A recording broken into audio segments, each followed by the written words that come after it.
All Right. right. So it's my pleasure to introduce Ramesh Kumar, who's going to talk to us about Paldroid, a sentient Paldroid for assisting the crew during lunar and Mars missions. All right. Uh, Ramesh, take it away. All right. Thank you so much, and thanks for giving me this opportunity to present at the Mars Society Convention. So here I would like to present a brief concept on the Paldroid, which we have visualized as a sentient droid for assisting the crew during lunar and Mars missions. So this would be the agenda for today. Introduction, and I'll give you a brief on the companion robots so far, and I'll give you a brief about the Panther architecture and the future scope and conclusion.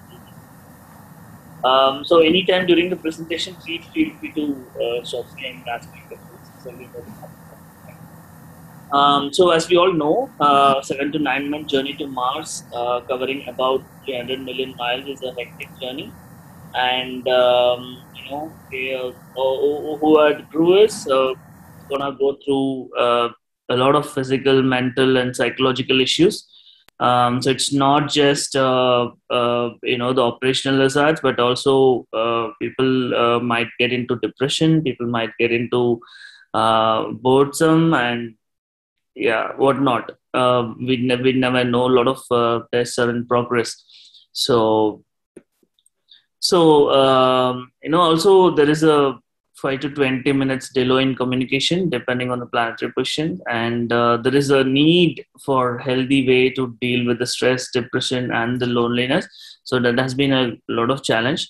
Pet animals are not a viable option due to the issue with supplies and training challenges, right? So that's one of the reasons why people have been agencies have been trying to get companion robots to go on board the crew. I mean, go on board the on the ISS also, just to make sure that it helps the existing crew and helps with the chorus, and also provide them like a companion. So, what kind of companion robots have gone in the past? So, the first one is the Robonaut. It has been designated as the first humanoid robot in space. The goal was to assist astronauts with scheduled activities, and given its unique design, it could help carry out extracurricular activities to complete the duties that were either too risky for the crew members or too mundane for them. And it has also been trained for maintenance jobs, and it was given a ride to the space station on Space Shuttle's Discovery's final flight, I think, in 2010.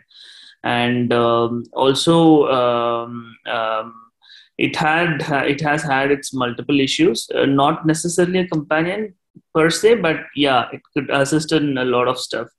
Yeah, so then came the Sparrow, which was a unique non-interventionist pet robo that was developed to help the crew in space to deal with loneliness and stress. And it had not just, it was not intended for utilization in space, but also on Earth for a lot of people. Enabled with AI and has a visible impact on stress reduction, relaxing, stimulating interaction, and improving the socialization. And Paro has special sensors on its antibacterial and soil resistant fur that responds to touch, and it blinks its eyes when people talk. So those deep, expressive eyes of Paro could give an impression that it's looking very attentively, and it looks at people when it addresses, and cries in response to stimuli, and closes its eyes when it's scratched under the skin. So it can also detect temperature and response according to the touch and the way it's lifted. So it's basically a teddy bear kind of a toy which can provide a good companionship for the crew. So that I don't think it went to space ever, but it was designed for the purpose to provide companionship. Then came Simon, which was extensively tested. It's Crew Interactive Mobile Companion.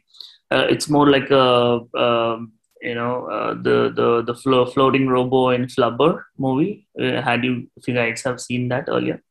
It was developed by Airbus and IBM, and the primary goal is to reduce the stress of the crew, and it's also take care of the experiments. It can interact with the crew, provide guidance on tasks, search for objects inside the ISS, recognize true emotions, and also it responds to a lot of queries. It was also programmed to have speech recognition, and it also talks very casually. It was powered by IBM Watson basically. So there was a lot of stuff that was gotten in here. Then came, then this Vyom-Mitra. It's yet to be sent into space. Female-looking spacefaring humanoid robot. It's been created by the Indian Space Research Organization. It would be going in the first crewed mission in orbit. That's called Gaganyaan. It was introduced last year at the Human Spaceflight and Exploration Symposium. Apart from switching panel operations, ECLSS, and other activities inside the ship, it's programmed to be a companion to the crew. So not the most advanced one, but yeah, still it's being worked on, right? And then this Kirobo, which was the first Japanese robo astronaut developed by University of Tokyo to accompany the first Japanese commander to the ISS. Capable to recognize voice and program with the speech synthesis and telecommunication facial recognition, can also record the video. I'm sure some of you guys have seen some of the videos of Astrobee and all already been taken by Kirobo. The main goal is to analyze human-computer interaction on board any kind of spaceship. So they just wanted to make sure that they have a generalized platform. And then the recent one is the Astrobee, designed and built at NASA Summit Research Center. It helped the crew reduce time they spend on the routine duties, leaving them to focus more on the things that only humans can do. And it actually is free floating, and it works autonomously, and also can be controlled by the crew or the ground control. Not exactly a companion, but yeah, it does this capabilities, and it can execute tasks like taking inventory, documenting experiments, help move the cargo around, and it utilizes electric fan for propulsion, and included with a perching arm to grasp the handrails. So there are three of this kind: Honey, Queen, and Bumble. I think the recently Queen joined Honey and Bumble, and they can work separately as well as combined together. They work like a swarm. So those are the companion robots that have been sent into space so far. So this would be the concept sketch. It's more of inspired from several sketches available online. So this would be the proposed Palroid, and it will have a lot of features inbuilt, a 360-degree camera and mic for situation awareness. So it's whatever is happening inside the particular spaceship. It's not just specific to any spaceship, but it can be programmed for any spaceship that we send it to Mars or the Luna missions, right? It'll have an AI-powered stereoscopic cameras with layered light for expression. So there will be colored lights, red, blue, and green. It will have retractable body parts and multiple sensors around, and also proximity and touch sensors to understand the position and the altitude at which it's flying in that particular spaceship. So that's a brief, and I'll give you the architecture. So this we are proposing that it will have several features. It will have the situational awareness of the spaceship that it's part of. It will have inbuilt capability and a lot of pre-trained objects that can detect. The algorithm can detect a lot of objects inside that particular spaceship, and also unknown some of the space-based objects. It will also have pre-trained language models so that it can interact seamlessly with the crew. So I'll come to that. To understand the emotions of the crew, so it will have pre-trained crew emotional models programmed inside, and also it has reinforced learning based on the response from the crew. It will actually learn itself and respond better over a period of time. Sound, voice, and audio models to ensure that it can respond back properly, regardless of the language the crew talks. It is supposed to respond back to them, and so it can be custom built for one single crew member, or it can be built as a general companion for all the members of the crew. And it will also have gesture models. So gesture is one of the most important aspects of human communication. So that has also been inbuilt into this. So these are all the artificial intelligent aspects. We will also have a pre-programmed task list to do all the day-to-day tasks. It will have its own power check mechanism so that it can go ahead and charge itself. It will have regular updates. It could be updating its firmware, updating the data, or downloading the data to the ground station. So those are regular tasks that it would perform every at scheduled intervals.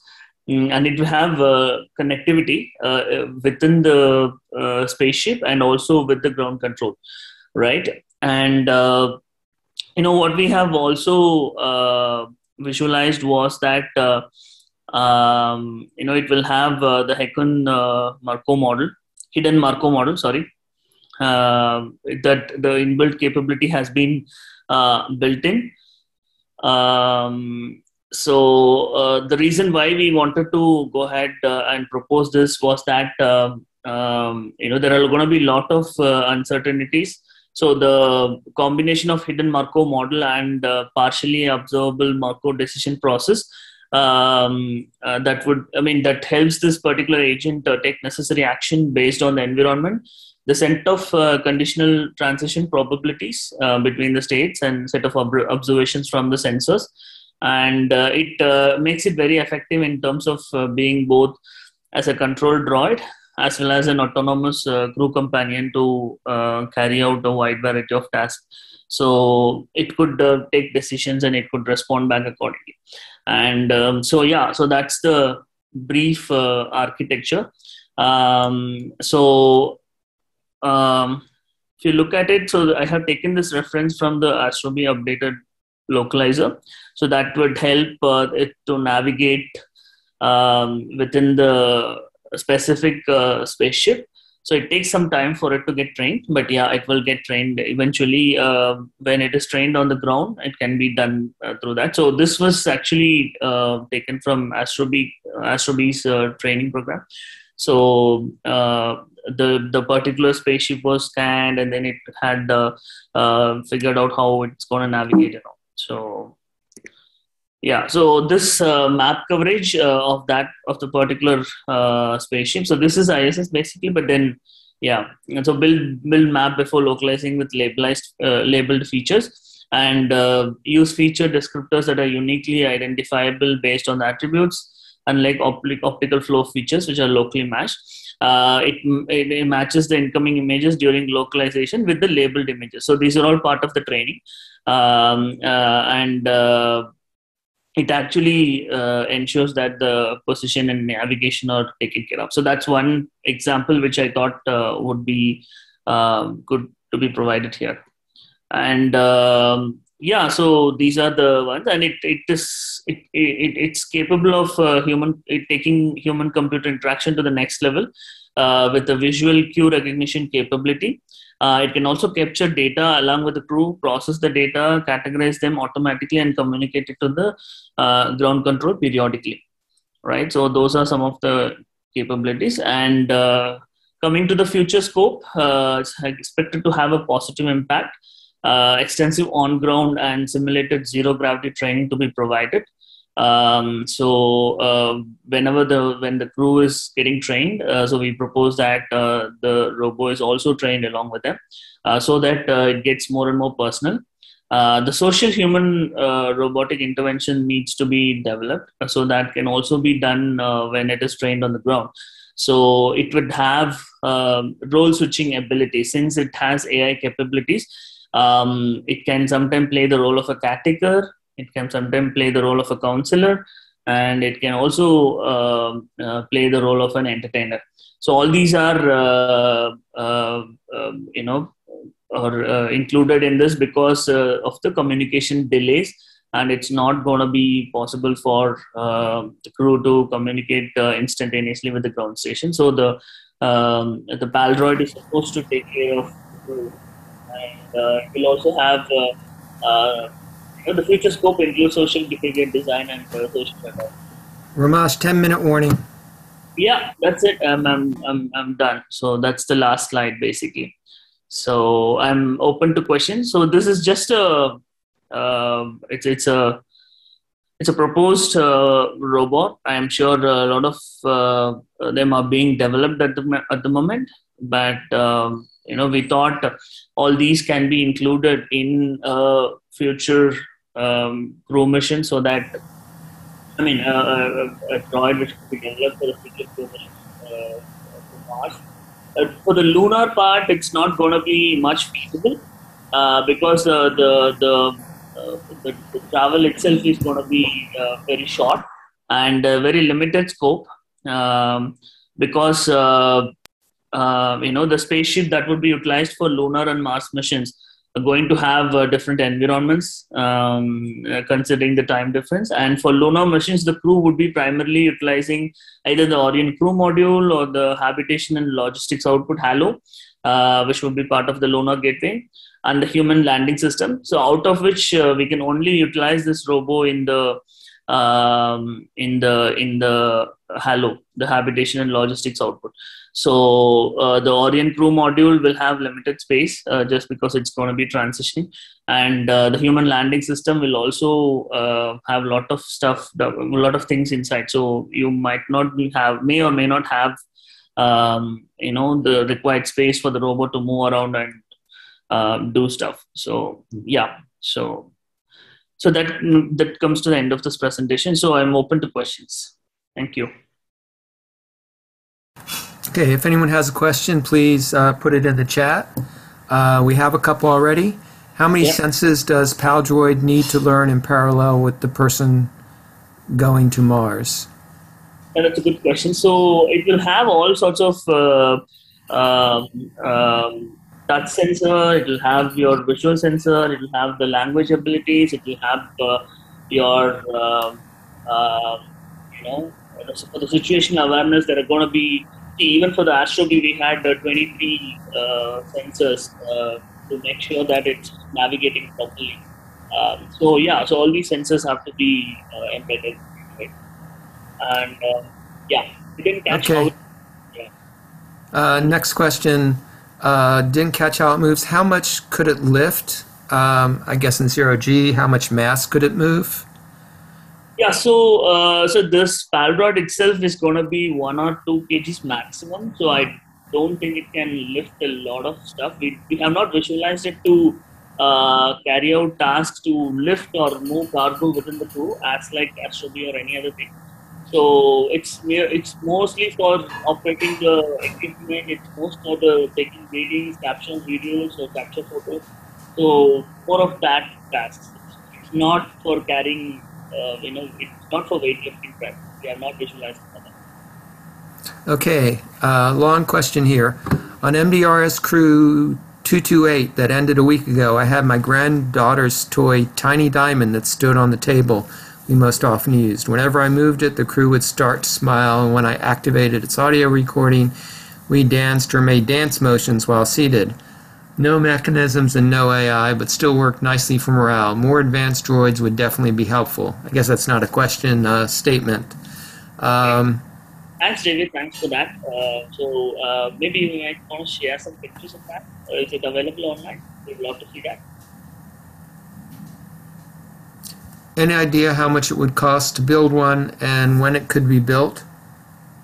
Yeah, so as I already told you during the beginning of the presentation, so it's just a conceptual droid, and so as per the estimates, it might come to about can be built as low as 500K US dollars, and if we go for expensive features and lightweight aluminum parts, so probably the cost might shoot up to a million, maximum million.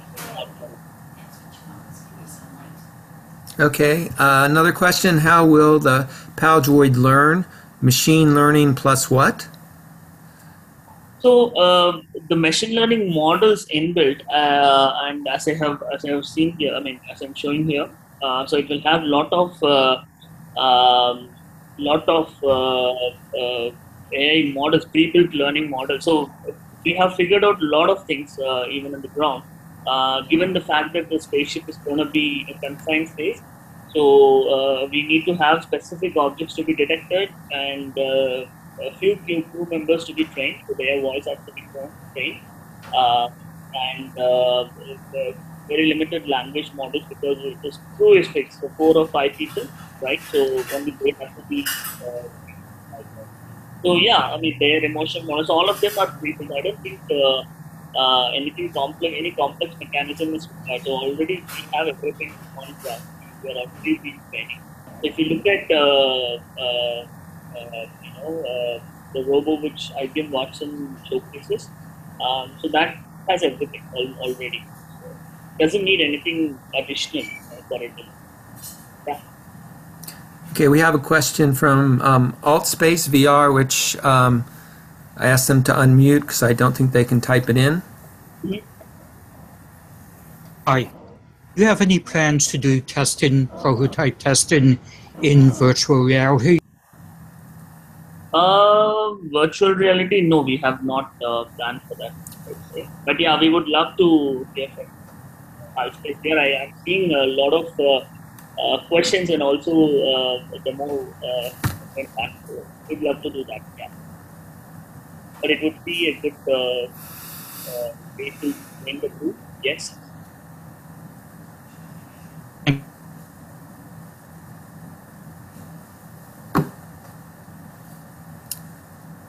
Okay, I don't see any more questions, and we are, excuse me, pretty much out of time anyway. Ramesh, thank you. That was a wonderful talk. I at least can't wait till we get some of these robots working, some more robots working in space. Thank you, and thank everyone. I thank everyone who's here in this track. I'm going to end this meeting now, and I'm sure I'll see a bunch of you in the next session. Thank you. Thank you. Thanks a lot.